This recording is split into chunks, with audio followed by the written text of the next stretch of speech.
2017 Cram, Critical Analysis and Reasoning Skills, Flashcard Set 8.4, Film Adaptation of Chinese Literature.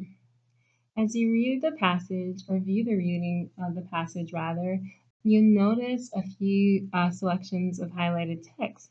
What I want you to do is garner meaning from these specific selections in order to answer the foundations of comprehension question that follows the passage, all right?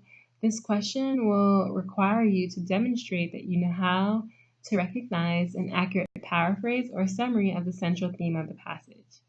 All right, so good luck and happy reading.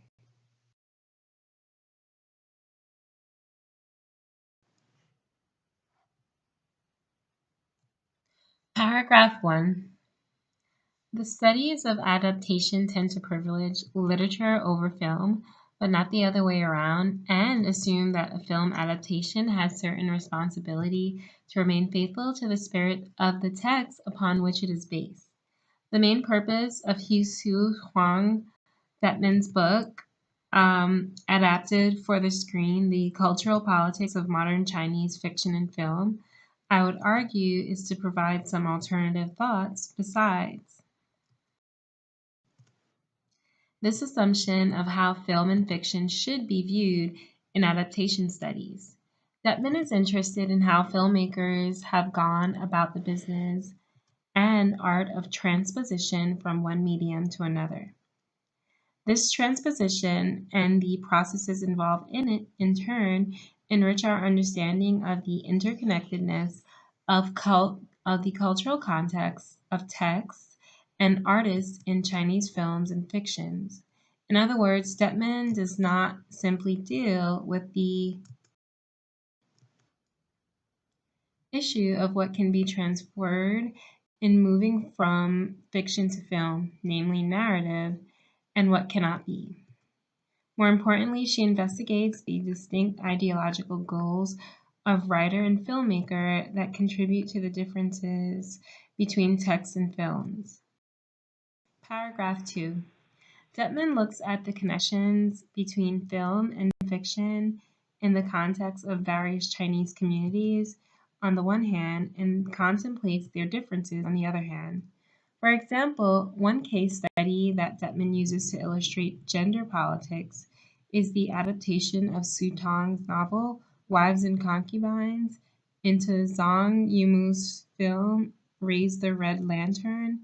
Detman argues that Zhang draws from the strengths of Su's plots and reconfigures the story's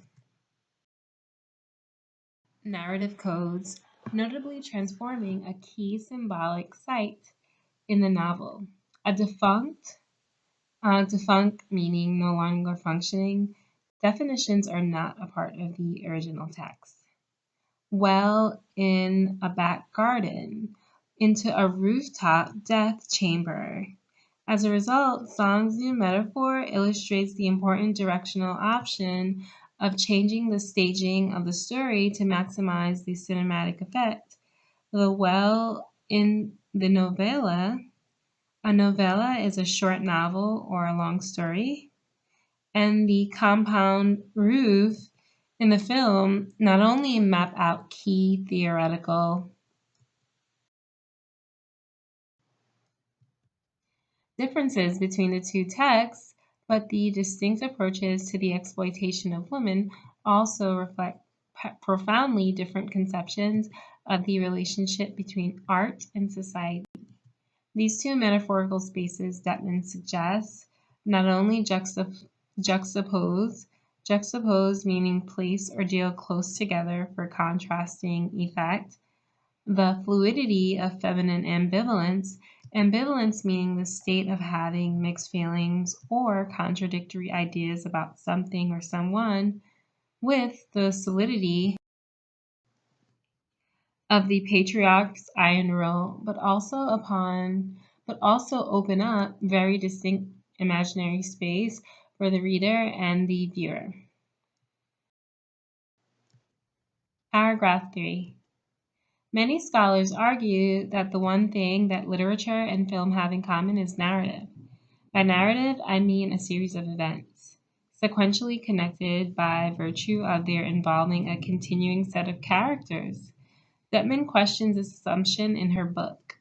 One example is the adaptation of Liu Yichang's novel Intersection into Wong Kar-wai's film In the Mood for Love.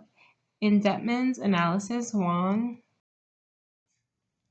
appears to radically distill Liu's novel into something other than three frames containing three separate quotations: the opening shot, an intertitle, and a concluding still.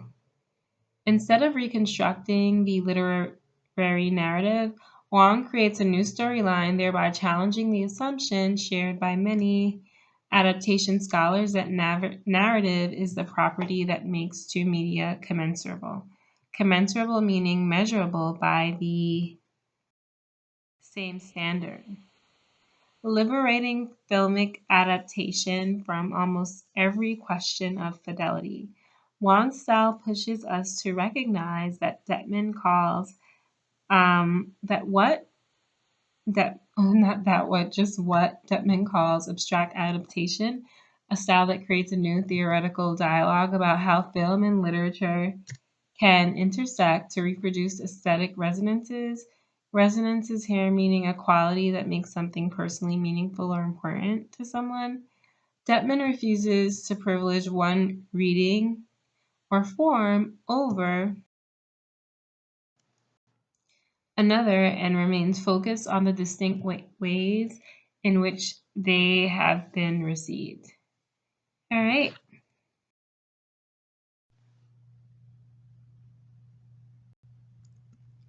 According to the passage, Detman's contribution to the field of adaptation studies A. explains why adaptation scholars harbor biases toward filmmakers. B. is controversial because it broadens the scope of what is considered adaptation. C. is limited because it applies only to the field of modern Chinese fiction and film. Or D. challenges the assumption that adaptation should privilege literature over film. Definitely press pause if you need to and open up a second window so that you can view the reading of the passage in search of the textual support for the selection of the correct answer choice. I'll give you a moment to think.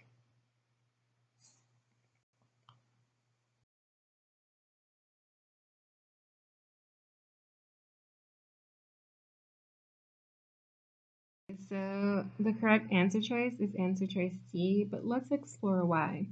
First off, this question format is basically foundations of comprehension, and what you have to do is recognize an accurate paraphrase or summary of the passage, okay?